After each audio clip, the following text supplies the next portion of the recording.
Journal of Discourses. Volume 14. Discourse 3. Titled, Home Manufactures and Union in Business Matters. By George A. Smith.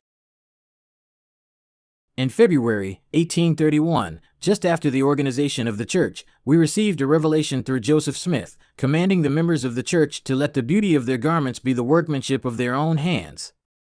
It reads as follows, "And again, thou shalt not be proud in thy heart.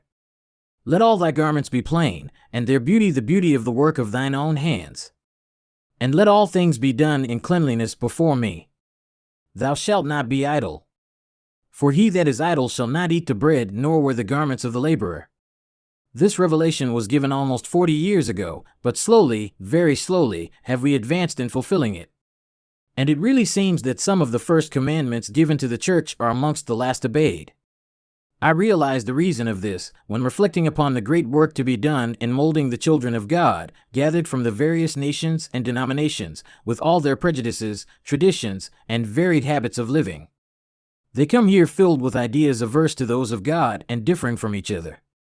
And under these circumstances it is difficult for them to arrive at a oneness in their associations. To use an expression common amongst us at the present, it is difficult for them to cooperate to build up Zion in the last days.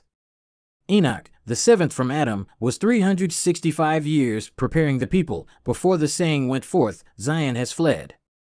Enoch was 25 years old when he was ordained under the hand of Adam, and he was 65, and Adam blessed him, and he saw the Lord, and he walked with him, and was before his face continually. And he walked with God 365 years, making him 430 years old when he was translated. 365 years teaching and instructing the people, and setting examples before them, and forming a city that should be a model city of Zion. It was in an age when men lived longer, and when, peradventure, they had not become so full of tradition as at the present day. Yet when we consider the time that it took Enoch to accomplish this work, we have every reason to rejoice at the progress of Zion at the present time.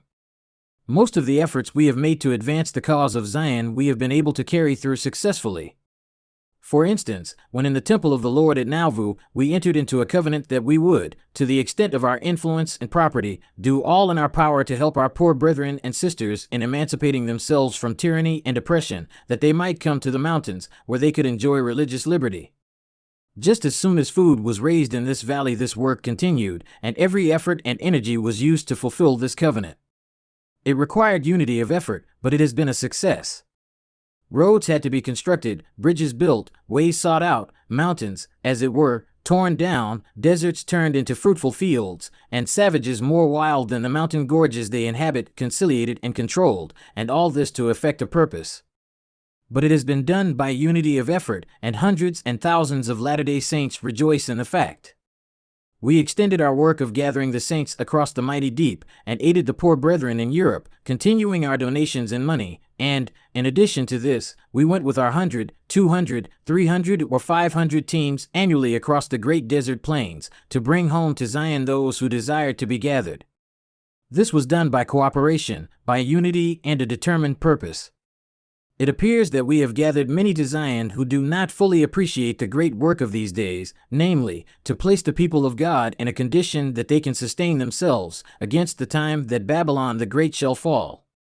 Some will say that it is ridiculous to suppose that Babylon, the mother of harlots, is going to fall.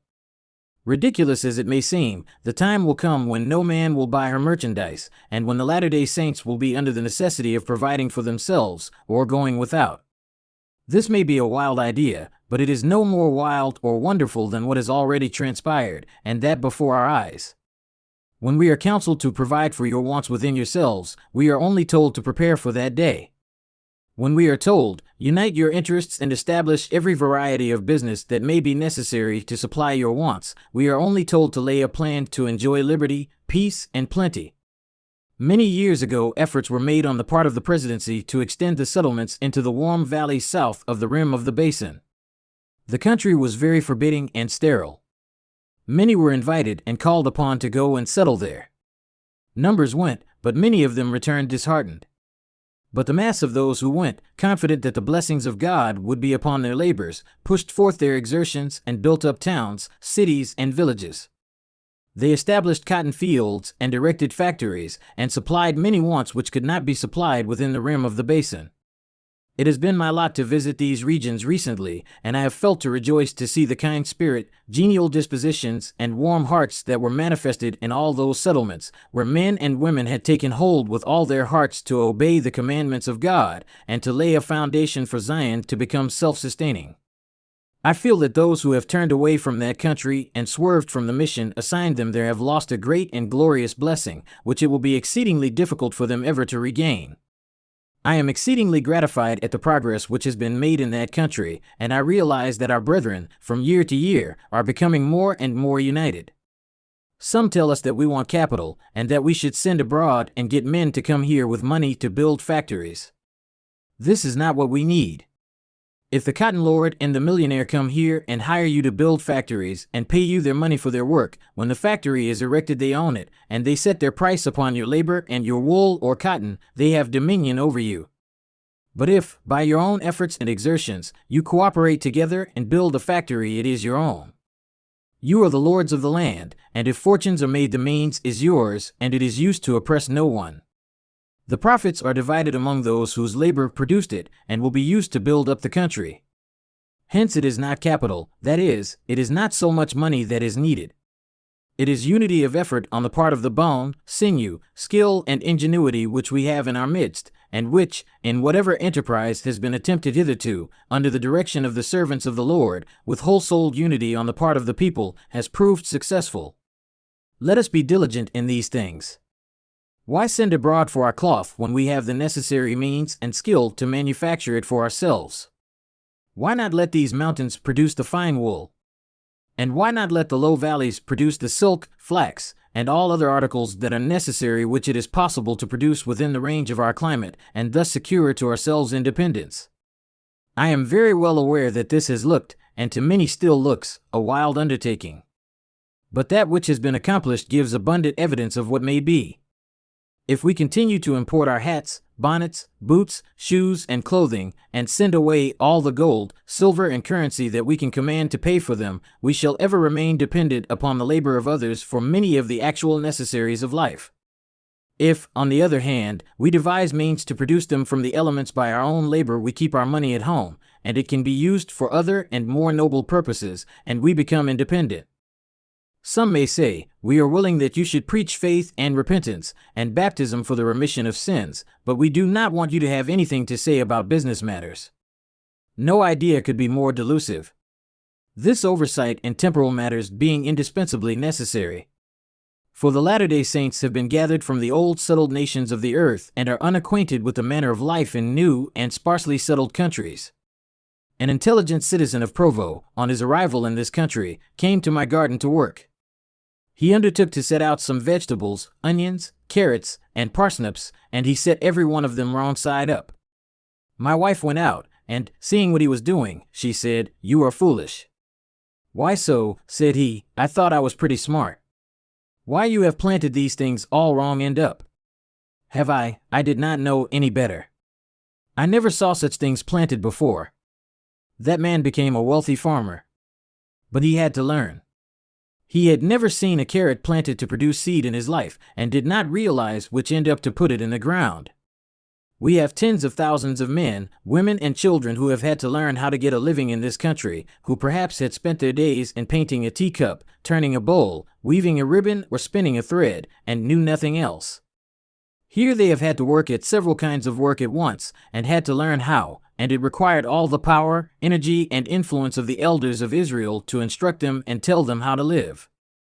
I have been astonished at the patience, perseverance, determination, and incessant labor of President Young in giving these instructions, telling men how to build mills and houses so that they would not fall over their own heads, telling them how to yoke cattle, harness horses, how to make fences, and, in fact, how to do almost every kind of business.